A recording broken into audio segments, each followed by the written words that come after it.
Is this thing on? Welcome back to Big Mouth and fancy seeing you here in June. I'm very welcome, my friends, and especially my enemies. Come in, sit down, no touching. I don't do the touching. Are you feeling charitable? Then smash the subscribe button and the like button. And please do follow me on Twitter at MoviesTVMag. So, Zack Snyder's Superman, a success or a betrayal? Now, straight off the bat, those of you who know me know that I fell in love with Superman via Superman the movie, Superman 2, and all the Reeves movies. I re-fell in love with the character because of the greatest show ever made, Smallville, and I love Man of Steel, and I love Batman vs. Superman, and I think that Zack Snyder is a genius of a modern-day filmmaker and storyteller. That's my opinion. But for years now, ever since Man of Steel, really, and BVS reiterated this kind of narrative, there's been the Superman fans who love Snyder, and there's the Superman fans that hate Snyder. And today on this video, we are going to talk calmly about both sides of the equation. And I'm going to come from both points of view, because guess what? I am from both points of view, because I love Snyder, I love Donner, and I love what Alan Miles did with Smallville, right? So we can actually have a peaceful, friendly chat about this. So Zack Snyder created a Superman that suits a little bit darker. He got rid of the red trunks. Now, this is a bone of contention for hardcore comic book Superman fans, but not just them, the people who grew up with the Christopher Reeve movies.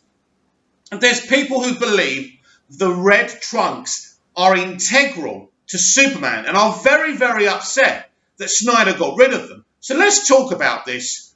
There was a time for me where I kind of thought, you know what, the red trunks could probably go. I was kind of one of those people who thought, if they stay, they stay, but I'm not going to be upset if they go. I was kind of, when they did the whole marketing for Man of Steel, and he was by the safe, do you remember, and you couldn't see his trunks. And I thought it was pretty obvious then that he wasn't going to be wearing them. They just didn't want to release that information at that point. We very quickly found out that he wasn't going to wear the red trunks. Now, for those people who believe the red trunks are integral, let me say this. I get you. I feel you. I love Superman. And he's always worn the red trunks up to Man of Steel. And some versions of the comics before that, he wasn't wearing the red trunks. Let's be clear about that. But I totally understand why you're upset about it. I get it. And it's one of those decisions that could have gone either way, right? If you leave the trunks, it doesn't matter. But for Snyder, he was trying to bring Superman into a real gritty world.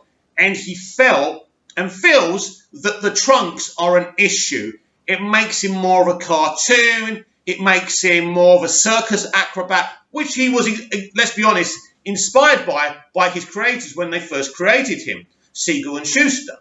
But he felt, I'm creating a Superman, I'm creating a DC universe, a gritty one in the real world, and the trunks just don't work for me. And that's why he did it.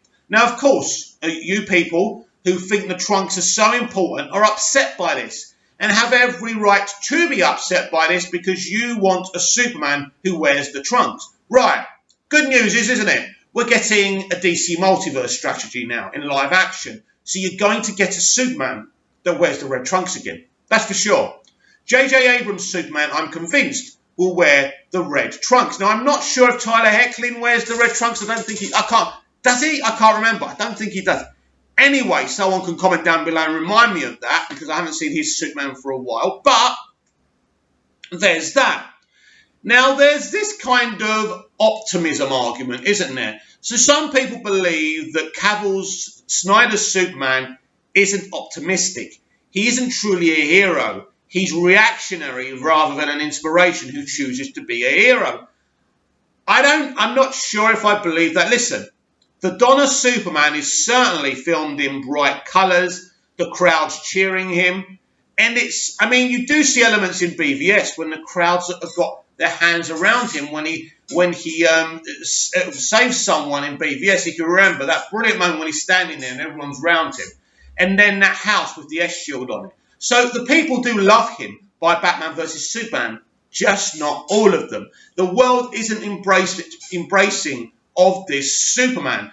Also, there's this argument where he never kind of becomes the Superman that people know and love by the end of Man of Steel. So this is where I have to explain something to everyone that people don't understand. That Snyder was telling a Superman in a real world, but after his three Justice League movies, what would have happened? We would have got the Superman that everybody wanted. The Superman who is more inspirational, who does want to be a hero, who has got a no-kill policy because he's actually killed before. That was the whole point. But it's all part of his 5-picture arc that we never got. Now, hopefully, with the help of AT&T, Warner Media, HBO Max, that vision will be completed, and we will see that. So in terms of Snyder's vision for Superman, it was always about patience, but people wanted to see it all in one film. Now, people believe that Snyder's Superman, like many iterations of the modern-day comics of Superman, they're trying to make him more darker, a bit like Batman. And I think that's the argument. Now, I always see both sides of these things. People want to see Superman as this bright, optimistic ray of light from the first movie, and they reckon he's more kind of, he's always wondering if he should be Superman, if he should be a hero. Listen, it's just a different way of telling the same story. We've had the bright, optimistic Reeve one. With Snyder involved, he wanted to tell the story of a tragic god who's foisted into a terrible situation with the invasion of Earth, the Battle of Smallville and Metropolis. It's the way he wanted to do it. It's definitely a more realistic, relatable way, but it's not fantasy. It's not, if you like, those bright colours. It's just Superman. He's here. We love him, man. He's saving people. He wears a red cape, red shorts. He's got superpowers. He's amazing. Superman is amazing. And there are lots and lots of people who didn't want to see the darker kind of real-world element of Superman because they believe Superman shouldn't be part of the real world. He should be part of a fantasy world, a bright world, an optimistic world. And this has always been the argument, a very interesting argument.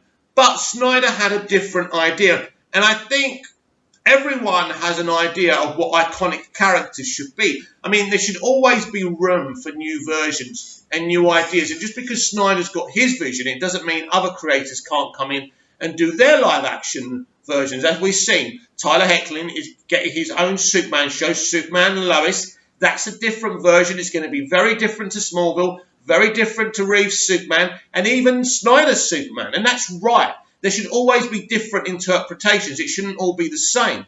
That's boring, isn't it? And J.J. Abrams' iteration will be very different to Snyder's and the Lois and Clark show and the Superman and Lois show and everything we've ever seen before. Again, that's right. But people have these preconceived ideas that Superman should be this way.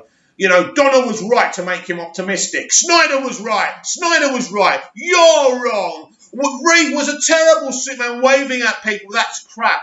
This is what I don't like. These are the kind of narratives and discussions and ideologies that create toxicity and arguments. The truth is that Snyder's Superman is epic and awesome in a modern world, but Reeves and Donner's Superman is awesome as well for an optimistic kind of spin on Superman in the late 70s, early 80s, because that world needed optimism. Now, here's the thing. This world needs optimism. This world needs an optimistic Superman. And Snyder was going to give us that eventually. And I'm sure J.J. Abrams will have a different idea on how to do Superman. There's many, many people, creatives, that say they either love what Snyder did or they hated it. And they believe that Superman should be this optimistic hero from the very beginning and throughout. And definitely should have a no-kill policy, right? Now, people kind of always blame Snyder for this killing of Zod. We've been through this before. Zack Snyder didn't decide to kill Zod, for Superman to kill Zod. That was David Goyer's idea, and even Nolan was a bit skeptical of that. So that wasn't down to Zack. I'm sure Zack liked the idea because that would be in Snyder's ballpark, of course. But it wasn't his idea. He certainly filmed it in a very compelling, beautiful way. And so where I am at with this whole argument, what's the better Superman? You know, Donner's version or Snyder's version or Gotham Miller's Smallville, or whatever other version that you cling on to. I was watching a video the other day just seeing all these different versions of Superman, and it confirmed it to me. One's not better than the other. They're all fantastic. Even Brandon Routh, Bryan Singer's Superman Returns, has got some fabulous elements to it. They're all different, but they're all great. And every creative should have a chance to have a different take on Superman or any other iconic character. Some people will love it, some people will hate it, and that's okay. But these arguments are childish, juvenile, and stupid. There isn't a right way and a wrong way to go about it. Yes, Superman at his core is a pure-hearted hero in an impure world. And he's always trying to be optimistic and teach people a better way and not to cling on to hatred. And even if a villain's done something terrible, you don't kill them. You try and teach them better. You put them in prison. You try and rehabilitate them. That's who Superman is. Now, we must remember that Superman really, the kind of people he's going after, in Man of Steel, he's going after people from his home world. So it's not just easy to put them in prison and wag his fingers at them. It doesn't work. But they decided to give Superman that kind of threat. In Batman versus Superman, he's up against Batman, a well-trained, very intelligent man. He hasn't got the opportunity to just arrest Batman, because Batman is in a dark place in his life, but he's not a bad person. It's a complicated storyline. And then he's fighting Luthor and Doomsday. Again, very difficult with those villains just to wag his fingers at them. But I tell you what I think the next new version of Superman maybe should be, right? I do feel we need more of a domestic threat rather than an alien invasion again. We've had that. We're getting Darkseid, so we're getting all that. And I love all that. But I really do think that someone like Metallo, is perfect. He's a human being, an ordinary man who, loses everything. Loses his wife, loses his child. John Corbin is a very human character. And, it's difficult to say. Sometimes he's a villain, sometimes he's kind of just a very angry person because of what's happened to him. So that story, the John Corbin story, I think is very compelling. It will be great for a standalone Superman movie. And if I was writing and directing a Superman movie, I would definitely go for a domestic Superman villain, a threat that's a strong threat. And of course, Metallo is very, very strong because he has a kryptonite heart. And kryptonite, of course, can hurt Superman, make him ill, kill him, change his behavior, so many things. So I think if I was making a Superman film today, I definitely would go for optimism slightly, but I'd also tell this really dark story of Metallo and what it would be like to be an ordinary person with a wife and a child and to become a machine. That's a very compelling story. And I think that would be good. I don't think Metallo was well handled in Supergirl. I think he was better handled in Smallville. Not perfect by any means, but I think they tried to tell a story about this man at least and where he's coming from his ideology and his anger, right? At Superman. Clark Kent saves a bunch of people, which causes something else to happen, which puts Metallo into his predicament. So he blames the Blur, a.k.a. Clark Kent, a.k.a. Superman. That's very interesting and intense. That's the kind of way you should be going at it. And so I do feel that's the next threat Superman should have, a domestic one, a down-to-earth one, rather than spaceships and aliens. We've been there. And I know people are dying to see Brainiac. And so am I. And I'd love to see that. I just think we need a little break from intergalactic warfare, especially when Zack Snyder's kind of arc's over. We would have had that whole epic situation, and I can't wait for it. Big supporter of Zack Snyder, as you know. So in the question whether Zack Snyder's Superman is a success or a betrayal, it's not a betrayal. It's definitely not a betrayal. And I think it depends on each person you talk to whether you deem it as a success. I don't look at box office or Rotten Tomatoes or anything like that. The studios do, of course. It's very important to them. And as a business, it has to be. But as an individual fan, for me, Zack Snyder's Superman is very successful. And for the people who say he's reactionary and doesn't decide to be a hero, At the end of Batman versus Superman, he decides to go against Doomsday. He doesn't want Diana to go after Doomsday. He doesn't want Diana to sacrifice her life. He wants it to be him. He chooses to sacrifice his own life. He chooses to be Superman. And Cavill is a great Superman. You can find criticisms, there's criticisms and everything. We can look at flaws at Christopher Reeve's Superman, Dean Kane's, Tyler Hoechlin's, Tom Welling's. You can. Any work of art is only made by human hands, so it's always going to be flawed, right? But I think you can like what you like and hate what you like. But to say who did it best, whose version should it be, this is silly talk. Like what you like, hate what you like, but focus on what you love instead of what you hate. Comment down below. Like, share and subscribe. I'll be back maybe later or probably tomorrow. See you again soon.